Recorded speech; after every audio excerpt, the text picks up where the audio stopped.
क्या अमीरी गरीबी किस्मत का खेल है या फिर मानव निर्मित? एक मजदूर पूरा दिन मेहनत करके मुश्किल से भोजन के पैसे जुटा पाता है।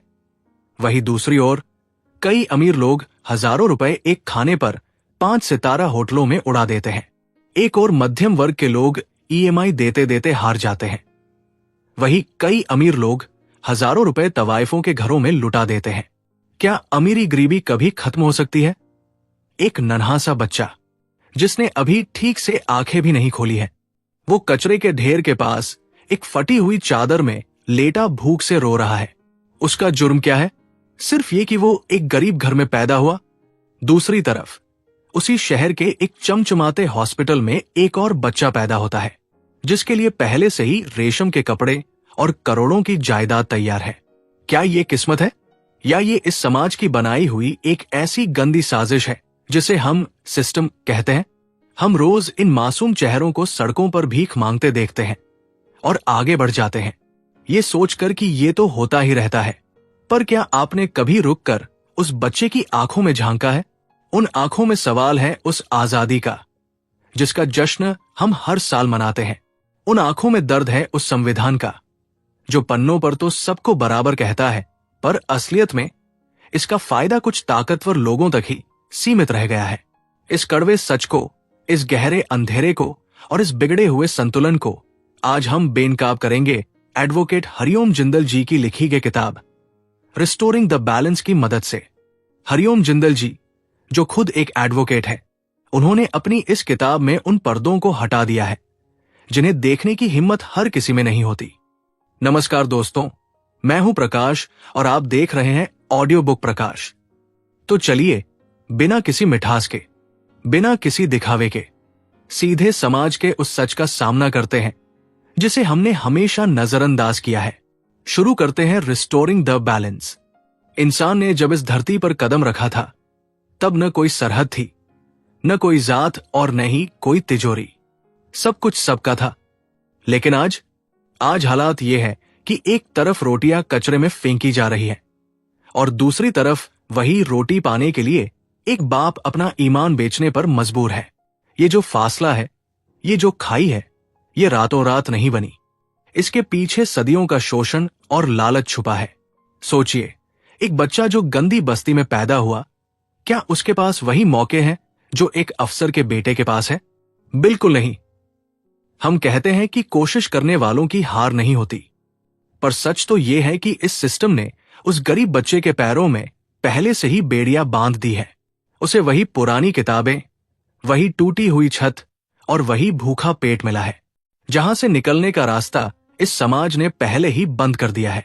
हम आज बात करेंगे उस संतुलन की जो टूट चुका है, उस बराबरी की जो सिर्फ किताबों में रह गई है और उस न्याय की जो बिक चुका है। ये कहानी सिर्फ राज की नहीं है, ये कहानी उस हर इंसान की है जो इस नाइंसाफी के खिलाफ बोलना चाहता है पर जिसके पास शब्द नहीं है। आज हम वो शब्द बनेंगे। सोचिए, एक छोटा सा बच्चा जिसका नाम राज है, वो एक ऐसी बस्ती में खड़ा है जहां चारों तरफ गंदगी है, नालियां उफन रही है और हवा में गरीबी की बदबू है। राज के पास रहने को छत नहीं है, तन पर कपड़े नहीं है और पेट में भूख की आग जल रही है। वहीं दूसरी तरफ उसे ऊंची दीवारें और आलीशान बंगले दिखते हैं। राज के मन में एक सवाल आता है, क्या भगवान ने मुझे यहां और उन अमीरों को वहां सिर्फ किस्मत के खेल की वजह से भेजा है? लेकिन असलियत इससे कहीं ज्यादा गहरी और कड़वी है। एडवोकेट हरिओम जिंदल जी अपनी किताब रिस्टोरिंग द बैलेंस में इस भ्रम को तोड़ते हैं। वो कहते हैं कि ये कोई किस्मत का खेल नहीं है, ये एक सोची समझी साजिश है। जब एक गरीब का बच्चा सड़कों पर भीख मांगता है या किसी ढाबे पर बर्तन मांजता है तो हम उसे उसकी किस्मत कहकर आगे बढ़ जाते हैं। पर क्या हमने कभी सोचा है कि उस बच्चे की बदहाली का असली गुनहगार कौन है? इतिहास गवाह है, शुरुआत में सब कुछ सबका था। ये जमीन, ये नदियां, ये फल फूल, प्रकृति ने किसी को गरीब या अमीर बनाकर नहीं भेजा था। लेकिन फिर कुछ लोगों के अंदर लालच पैदा हुआ। उन्होंने जमीन के टुकड़ों पर बाड़ लगा दी और कहा, ये मेरा है। और यही से शुरू हुआ इंसान द्वारा इंसान का शोषण। आज जो खाई आप देख रहे हैं वो हजारों सालों के लालच और कब्जे का नतीजा है।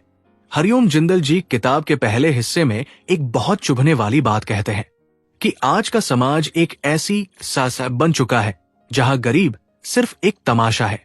हम बड़ी बड़ी गाड़ियों में बैठकर खिड़की के काले शीशे चढ़ा लेते हैं ताकि हमें वो गरीबी न देखनी पड़े। हमें लगता है कि अगर हम नहीं देखेंगे तो समस्या खत्म हो जाएगी। पर सच तो यह है कि जब तक समाज का एक भी बच्चा भूखा सो रहा है तब तक हमारा ये सभ्य होने का दावा पूरी तरह झूठा है। जरा गौर कीजिए, एक अमीर का बच्चा पैदा होते ही लाखों की संपत्ति का मालिक बन जाता है। उसे बेहतरीन शिक्षा मिलती है, सेहत की सुविधाएं मिलती है। लेकिन राज जैसे बच्चे के पास क्या है? उसके पास सिर्फ एक संघर्ष है, हर सुबह ये सोचने का कि आज रात खाना मिलेगा या नहीं। क्या ये बराबरी है? क्या हमारा लोकतंत्र इसी को कहते हैं? किताब में ऋषि जी का किरदार राज को समझाता है कि ये गरीबी कोई कुदरती आफत नहीं है, बल्कि ये हमारे सिस्टम की नाकामी है।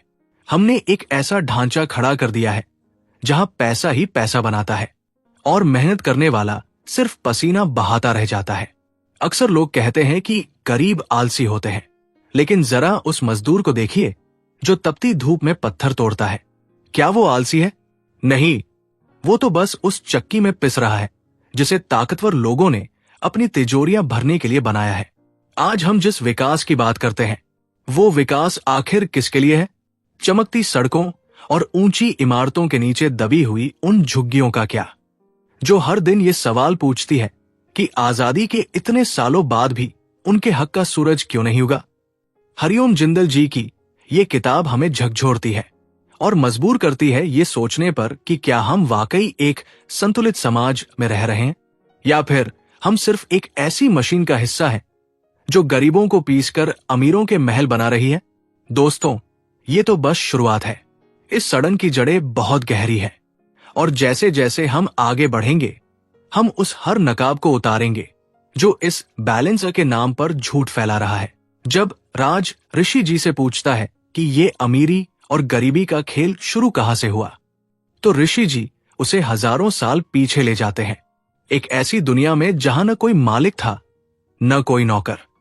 सोचिए, कुदरत ने जब ये नदियां बनाई तो क्या उस पर किसी का स्टाम्प लगा था? क्या सूरज की धूप सिर्फ महल वालों के लिए थी? बिल्कुल नहीं। प्रकृति ने सब कुछ बैलेंस में बनाया था। हर जीव के लिए उतना ही संसाधन था जितनी उसे जरूरत थी। लेकिन फिर इंसान के दिमाग में एक जहरीला विचार आया, कब्जा।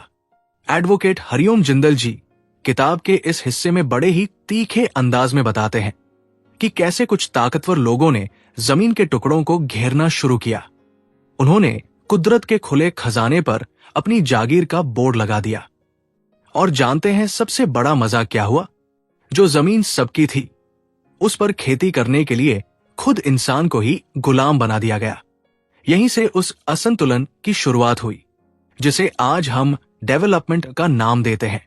जरा अपने आसपास देखिए, आज पानी की बोतलें बिक रही हैं, शुद्ध हवा के लिए प्यूरीफायर लग रहे हैं। जो चीजें कुदरत ने हमें मुफ्त में दी थी, आज वही चीजें खरीदने के लिए एक गरीब आदमी अपनी पूरी जिंदगी लगा देता है। ऋषि जी राज को समझाते हैं कि ये जो अमीरी की ऊंची मीनारें खड़ी हैं, इनकी नींव असल में गरीबों के हक को दबाकर रखी गई है। क्या आपने कभी सोचा है कि जब एक बड़ा शॉपिंग मॉल बनता है तो उसके पीछे कितनी छोटी झुग्गियां उजाड़ी जाती हैं? हम चमक धमक तो देख लेते हैं, पर उस मलबे के नीचे दबे हुए सपनों का हिसाब कौन देगा? किताब में एक बहुत डरावना सच बताया गया है, लालच का कोई अंत नहीं होता। शुरुआत में इंसान ने जरूरत के लिए इकट्ठा किया, फिर शौक के लिए, और अब वो दूसरों को भूखा मारकर अपनी तिजोरियां भर रहा है। हरिओम जिंदल जी पूछते हैं, क्या एक इंसान को वाकई हजारों एकड़ जमीन या अरबों रुपयों की जरूरत है, जबकि उसके बगल में ही कोई बच्चा कुपोषण से दम तोड़ रहा हो? ये समाज का वो कैंसर है जो अंदर ही अंदर हमें खोखला कर रहा है। आज के दौर में कॉरपोरेट वर्ल्ड और ताकतवर सिस्टम ने इसे एक नया रूप दे दिया है। इसे कंपटीशन कहा जाता है। लेकिन क्या ये वाकई कंपटीशन है? एक तरफ वो बच्चा है जिसके पास दुनिया की सबसे महंगी कोचिंग है और दूसरी तरफ राज जैसा बच्चा है जो दिन भर मजदूरी करने के बाद टूटी हुई मोमबत्ती की रोशनी में पढ़ने की कोशिश कर रहा है। क्या इन दोनों की रेस कभी बराबर हो सकती है? बिल्कुल नहीं। ये रेस ही फिक्स है। सिस्टम ने जानबूझकर राज जैसे करोड़ों लोगों को उस लाइन के पीछे खड़ा कर दिया है जहां से वो कभी जीत ही न सके। गरीबों के बच्चे बड़े होकर छोटी छोटी मजदूरी करने पर मजबूर हो जाते हैं। ऋषि जी की बातें राज के कलेजे में आग लगा देती है। वो समझ जाता है कि उसकी गरीबी कोई बदकिस्मती नहीं है, बल्कि एक सोची समझी लूट है। जो संसाधन उसके होने चाहिए थे, उन पर किसी और ने अपना हक जमा लिया है। और सबसे दुख की बात यह है कि समाज ने हमें यह सिखा दिया है कि यही सही है। हमने इस नाइंसाफी को नॉर्मल मान लिया है। हरिओम जिंदल जी हमें चेतावनी देते हैं कि अगर यह संतुलन जल्द ही बहाल नहीं किया गया तो ये खाई इतनी बढ़ जाएगी कि एक दिन पूरा समाज इसमें गिरकर तबाह हो जाएगा। क्योंकि कोई भी ढांचा तब तक खड़ा नहीं रह सकता जब तक उसकी नींव कमजोर हो। और आज हमारे समाज की नींव यानी हमारा आम आदमी भूख, बेबसी और गुस्से के बोझ तले दबा हुआ है। दोस्तों, ये जो इतिहास ऋषि जी ने बताया, ये सिर्फ पुरानी बात नहीं है। ये आज के हमारे कड़वे सच का आईना है। हम आजाद तो हो गए, पर क्या हम वाकई आजाद हैं? या हमने सिर्फ गोरे साहबों को हटाकर काले साहबों को अपनी गर्दन पर बिठा लिया है? इस एक्सपोज का अगला हिस्सा और भी ज्यादा चौंकाने वाला है, जहां हम बात करेंगे उस आजादी और संविधान की जिसका नाम लेकर हमें सालों से भरोसा दिलाया जा रहा है। दोस्तों, 15 अगस्त 1947 को जब पूरा देश जश्न मना रहा था, तब हमें लगा था कि अब राज जैसे बच्चों की किस्मत बदलेगी। हमें लगा था कि अब गोरे साहब चले गए हैं तो हमारी अपनी सरकार हमारे जख्मों पर मरहम लगाएगी। लेकिन क्या वाकई ऐसा हुआ? एडवोकेट हरिओम जिंदल जी अपनी किताब रिस्टोरिंग द बैलेंस में एक ऐसा सच बताते हैं जिसे सुनकर आपका खून खौल उठेगा। वो कहते हैं कि आजादी के बाद हमने सिर्फ शोषण करने वालों के चेहरे बदले हैं, शोषण करने का तरीका नहीं। सोचिए, पिछले 75 सालों में हजारों योजनाएं बनी, करोड़ों अरबों रुपए गरीबी मिटाने के नाम पर खर्च हुए, लेकिन आज भी वही राज उसी कचरे के ढेर के पास खड़ा होकर रोटी का इंतजार क्यों कर रहा है? वो पैसा गया कहाँ? किताब में हरिओम जी बड़े ही तीखे शब्दों में इस भ्रष्टाचार के तंत्र को एक्सपोज करते हैं। वो कहते हैं कि भ्रष्टाचार सिर्फ कुछ रुपयों की रिश्वत लेना नहीं है। भ्रष्टाचार वो मानसिकता है जो एक गरीब के हिस्से की बुनियादी सुविधाओं को छीनकर अमीरों की सुख सुविधाओं में लगा देती है। जरा गौर कीजिए, हमारे देश में अस्पताल बनते हैं पर वहां दवाइयां नहीं मिलती, स्कूल बनते हैं पर वहां छत नहीं होती, सड़कें बनती हैं पर वो पहली बारिश में ही बह जाती है। जानते हैं क्यों? क्योंकि इस सिस्टम को चलाने वाले सफेदपोश लोगों ने भ्रष्टाचार को एक धर्म बना लिया है।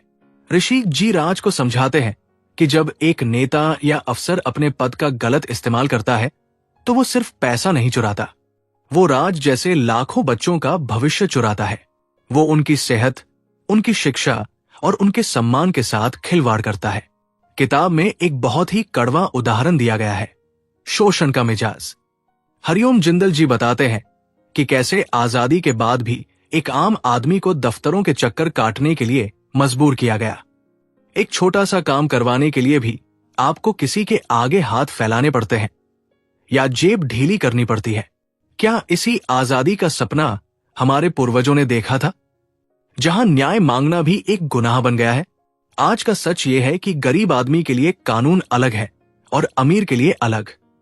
अगर राज छोटा सा जुर्म करे तो उसे तुरंत जेल की सलाखों के पीछे डाल दिया जाता है, लेकिन अगर कोई अमीर करोड़ों का घोटाला करे तो वो कानून की कमियों का फायदा उठाकर आजादी से घूमता है। ये जो न्याय का असंतुलन है, यही इस समाज की सबसे बड़ी सड़न है। हरिओम जी यहां रुकते नहीं, वो सीधे हमला करते हैं उस ब्यूरोक्रेट पर जिसने फाइलों के नीचे आम आदमी की सिसकियों को दबा दिया है। वो कहते हैं कि हमने एक ऐसा ढांचा तैयार कर लिया है जहां कागज तो चमकते हैं पर जमीनी हकीकत धूल फांक रही है। जब हम टीवी पर जीडीपी बढ़ने की खबरें सुनते हैं तो क्या आपने सोचा है कि उस बढ़ती हुई जीडीपी में राज जैसे बच्चों का कितना हिस्सा है? शायद 1% भी नहीं। सारा फायदा उन चुनिंदा लोगों की जेब में जा रहा है जो पहले से ही सत्ता और पैसे के नशे में चूर है। ये जो भ्रष्टाचार है, ये सिर्फ पैसों की हेराफेरी नहीं है, ये एक साइलेंट किलर है। हर वो बच्चा जो इलाज के बिना दम तोड़ता है, हर वो नौजवान जो बेरोजगारी के कारण खुदकुशी करता है, वो इस भ्रष्ट सिस्टम की बलि चढ़ा है। हरिओम जिंदल जी की ये किताब चीख चीख कर कह रही है कि अब चुप रहने का वक्त निकल चुका है। अगर आज हमने इस सड़न के खिलाफ आवाज नहीं उठाई तो आने वाली नस्लें हमें कभी माफ नहीं करेंगी। राज की आंखों में अब डर नहीं, बल्कि एक गुस्सा है। वो समझ चुका है कि उसे जो गरीबी मिली है वो कोई कुदरती आफत नहीं है, बल्कि इंसानों द्वारा रची गई एक संगठित लूट है। ऋषि जी उसे बताते हैं कि जब तक समाज का आखिरी आदमी जागकर अपने हक का हिसाब नहीं मांगेगा, तब तक ये आजादी सिर्फ चंद लोगों की जागीर बनी रहेगी। दोस्तों, क्या आप भी राज की तरह इस गुस्से को महसूस कर रहे हैं? क्या आपको भी लगता है कि हमारे साथ धोखा हुआ है? तो तैयार हो जाइए, क्योंकि अगले हिस्से में हम बात करेंगे उस आखिरी उम्मीद की, हमारा संविधान। क्या वाकई संविधान हमें वो ताकत दे सकता है जिससे हम इस बिगड़े हुए बैलेंस को फिर से ठीक कर सकें, या फिर वो भी सिर्फ एक सजावटी किताब बनकर रह गया है? दोस्तों, भ्रष्टाचार, शोषण और अन्याय की इस अंधेरी सुरंग में क्या कोई रोशनी की किरण है? क्या राज जैसे करोड़ों बच्चों की किस्मत कभी बदल सकती है? इसका जवाब किसी चमत्कार में नहीं, बल्कि उस किताब में छिपा है जिसे हम भारत का संविधान कहते हैं। Advocate Hariom Jindal ji restoring the balance के इस सबसे महत्वपूर्ण हिस्से में हमें याद दिलाते हैं कि हम भिखारी नहीं, बल्कि इस देश के साझेदार हैं। संविधान की उद्देशिका चीख चीख कर कहती है, सामाजिक, आर्थिक और राजनीतिक न्याय। लेकिन क्या आपने कभी सोचा है कि ये आर्थिक न्याय, इकोनॉमिक जस्टिस, कहाँ खो गया?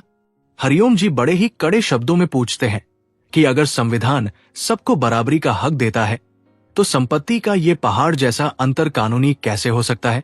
ऋषि जी राज को समझाते हैं कि संविधान सिर्फ वकीलों के बहस करने की कोई किताब नहीं है, बल्कि ये हर नागरिक का सुरक्षा कवच है। अगर कोई बच्चा भूखा है तो ये उस बच्चे का संवैधानिक अधिकार है कि उसे गरिमा के साथ भोजन मिले। अगर कोई बीमार है तो ये राज्य की जिम्मेदारी है कि उसे इलाज मिले। लेकिन असलियत क्या है? असलियत यह है कि हमें कभी अपना हक मांगना सिखाया ही नहीं गया। हमें सिर्फ कर्तव्य बताए गए, हमें सिर्फ आज्ञाकारी बनाया गया। हरिओम जिंदल जी इस किताब के जरिए एक बहुत बड़ी क्रांति की बात करते हैं, वो है संवैधानिक साक्षरता। वो कहते हैं कि जब तक राज जैसे लोग ये नहीं जानेंगे कि देश के संसाधनों पर उनका भी उतना ही हक है जितना किसी अमीर का, तब तक ये असंतुलन कभी ठीक नहीं होगा।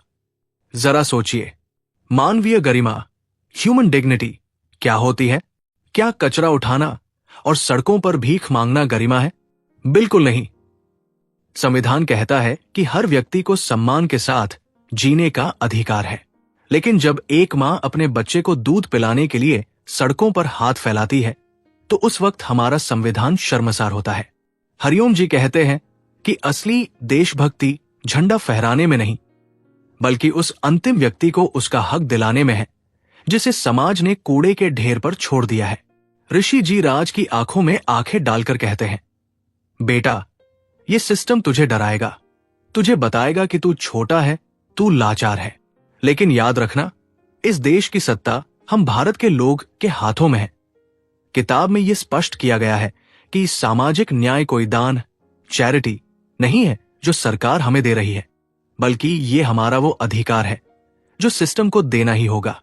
आज के दौर में जब हम देखते हैं कि नीतियां सिर्फ कॉर्पोरेट्स के फायदे के लिए बनाई जा रही हैं, तब हरिओम जिंदल जी की ये किताब एक अलार्म की तरह बजती है। वो हमें याद दिलाते हैं कि अगर आर्थिक संसाधनों का केंद्रीकरण, सेंट्रलाइजेशन ऑफ वेल्थ, कुछ ही हाथों में होता रहा तो ये लोकतंत्र सिर्फ एक दिखावा बनकर रह जाएगा। असली लोकतंत्र तब आएगा जब संसाधन बैलेंस होंगे, जब शिक्षा का स्तर सबके लिए एक होगा और जब न्याय की तराजू अमीरी और गरीबी के बोझ से नहीं झुकेगी। दोस्तों, संविधान हमें लड़ने की ताकत देता है, पर लड़ना हमें खुद पड़ेगा। ये किताब हमें जागरूक करती है कि हम अपनी आवाज उठाएं, सवाल पूछें और उस संतुलित समाज की मांग करें जिसका वादा आजादी के समय किया गया था। राज का गुस्सा अब सिर्फ गुस्सा नहीं रहा, वो एक संकल्प बन चुका है। वो संकल्प जो इस सड़े हुए सिस्टम की जड़ों को हिलाने की ताकत रखता है। क्या आप तैयार हैं उस ताकत को समझने के लिए? क्या आप तैयार हैं उन बेड़ियों को तोड़ने के लिए जो हमें सालों से गुलाम बनाए हुए हैं? क्योंकि अगले और आखिरी हिस्से में हम बात करेंगे उस कॉल टू एक्शन की, उस समाधान की जिससे ये संतुलन वाकई बहाल होगा। दोस्तों, हम अपनी यात्रा के उस पड़ाव पर पहुंच गए हैं जहां से पीछे मुड़कर देखने का कोई रास्ता नहीं है। हमने राज की आंखों में वो गरीबी देखी, हमने इतिहास की वो लूट देखी और हमने उस भ्रष्ट तंत्र का चेहरा भी देख लिया जो आज भी हमें गुलाम बनाए हुए है। लेकिन सवाल यह है कि अब आगे क्या? क्या हम सिर्फ सुनकर भूल जाएंगे?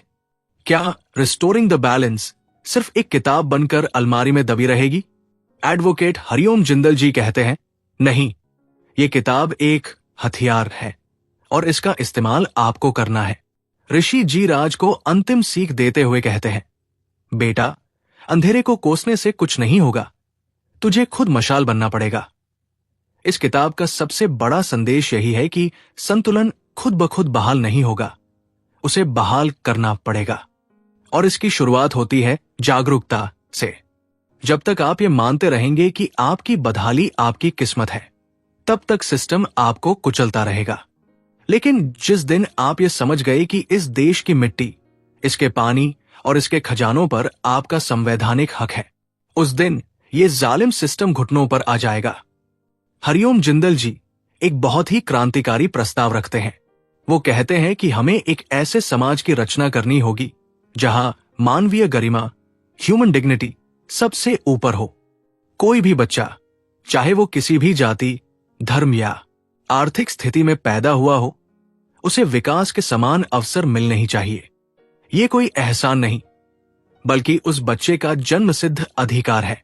वो बच्चा राज हो या किसी अमीर का बेटा, उन दोनों को मिलने वाली शिक्षा और मिलने वाला इलाज एक जैसा होना चाहिए।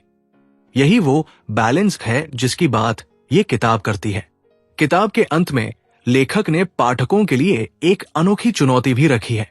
हरिओम जी जानते हैं कि सच को पढ़ना और उसे पचाना आसान नहीं होता, इसलिए वो उन पाठकों को सम्मानित करने का भी इरादा रखते हैं जो इस किताब को गहराई से पढ़ेंगे, इसे समझेंगे और इस पर अपनी आलोचनात्मक राय देंगे। ये इस बात का सबूत है कि लेखक सिर्फ अपनी बात थोपना नहीं चाहते, बल्कि वो एक संवाद, डायलॉग शुरू करना चाहते हैं। वो चाहते हैं कि समाज का हर वर्ग, चाहे वो पढ़ा लिखा हो या अनपढ़, इस बदलाव की प्रक्रिया का हिस्सा बने।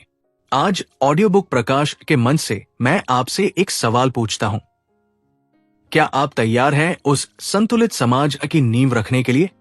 क्या आप तैयार हैं अपनी उन बेड़ियों को काटने के लिए जिन्हें सिस्टम ने बड़े प्यार से आपके पैरों में सजाया है? याद रखिए, बदलाव कभी ऊपर से नहीं आता, बदलाव हमेशा नीचे से, यानी हम से शुरू होता है। जब एक आम आदमी सवाल पूछना शुरू करता है तो बड़ी बड़ी सत्ताओं के सिंहासन डोलने लगते हैं। एडवोकेट हरिओम जिंदल जी की ये पुस्तक रिस्टोरिंग द बैलेंस हमें ये एहसास दिलाती है कि न्याय की लड़ाई लंबी हो सकती है, कठिन हो सकती है, पर असंभव नहीं है।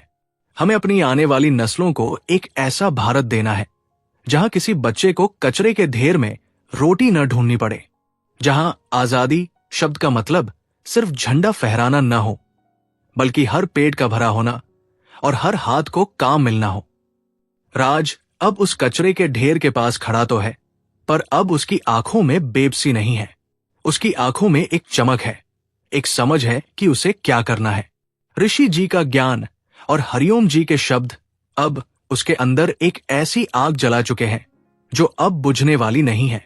दोस्तों, अगर आपको भी लगता है कि इस समाज में संतुलन बिगड़ चुका है, अगर आपका दिल भी उस गरीबी और नाइंसाफी को देखकर धड़कता है, तो इस आवाज को रुकने मत दीजिए। इस किताब के संदेश को घर घर तक पहुंचाइए। याद रखिए, जब तक हम एक नहीं होंगे, तब तक हम बैलेंस नहीं बना पाएंगे। मैं हूं प्रकाश, और ऑडियो बुक प्रकाश पर मेरा मकसद सिर्फ कहानियां सुनाना नहीं, बल्कि उन कहानियों के पीछे छिपे कड़वे सच से आपको रूबरू कराना है। रिस्टोरिंग द बैलेंस सिर्फ एक किताब नहीं, एक क्रांति की शुरुआत है। क्या आप इस क्रांति का हिस्सा बनेंगे? फैसला आपके हाथ में है।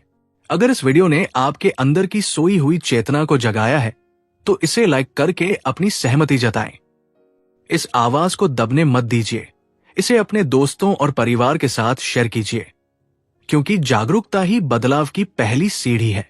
इस किताब के बारे में, समाज के इस बिगड़े हुए बैलेंस के बारे में आप क्या सोचते हैं?